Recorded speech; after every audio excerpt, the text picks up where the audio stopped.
Peace and love to you. Let's introspect. Red flags are everywhere. We have to stop ignoring red flags. If you see these 5 red flags, I want you to think, use your brain. Number 1, you just met someone, you guys are out on a date. This person is rude to the staff, maybe aggressive with a waiter. They're showing you violent tendencies. This is something that should not be ignored. If your date is cursing out the staff or making the staff look stupid or talking down to people, be very aware of this behavior. This is a very alarming behavior to me. In fact, if they're willing to do that to strangers, why wouldn't they do it to people they know?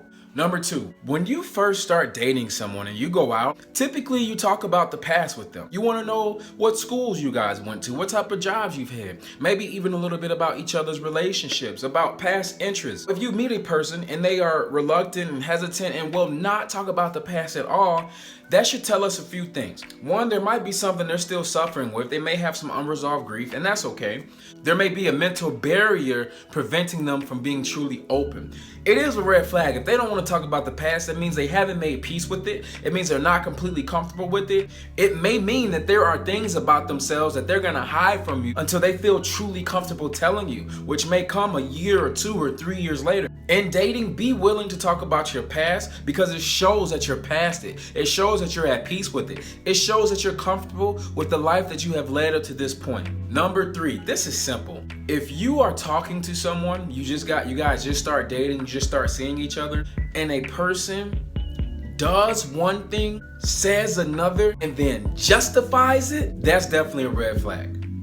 Don't be alarmed if that behavior continues because you allowed it from day 1. The 4th red flag that you have to pay attention to, you cannot ignore this red flag, is when a problem happens. In my mind, a problem is gonna happen in any relationship from the first date to the first year. No relationship is gonna be problem-free. So if a problem happens in your relationship, and the other person refuses to be accountable, they refuses to say, I'm sorry, my bad, I made a mistake. If they refuse to accept that they hurt you or that they lied to you, that they were offensive, whatever it may be, if a person is unwilling to accept their accountability for their own actions, to me, that is a huge red flag. Those things are going to lead to a person who's not accountable. Those things are going to lead to a person that may be narcissistic. Not saying it will, but it's possible.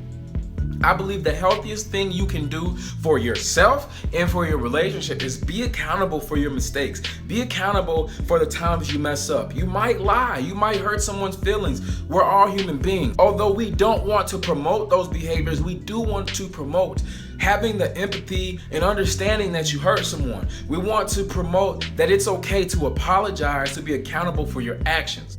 If a person is running from accountability, it's going to be a long road dating them. The 5th red flag that you have to learn in dating is chasing people. In this generation, we all have cell phones and Insta dating apps and Insta Snapchats and all this stuff that makes us feel more connected to people. So we have a lot of people reaching out to us and we all have a lot of shallow connections. As a result, people are not putting the effort into dating like they should, because when you meet someone, you should be calling them, texting them, hey, let's go out Friday, let's go out Saturday. What are you doing next Tuesday after work? Let's go to the gym. Dating should be an effort to truly get to know someone. I believe a red flag is if you meet someone and they put no effort into seeing you. You're putting effort into seeing them. They barely return your texts. They barely return your calls, and you're just the only one that contacts them.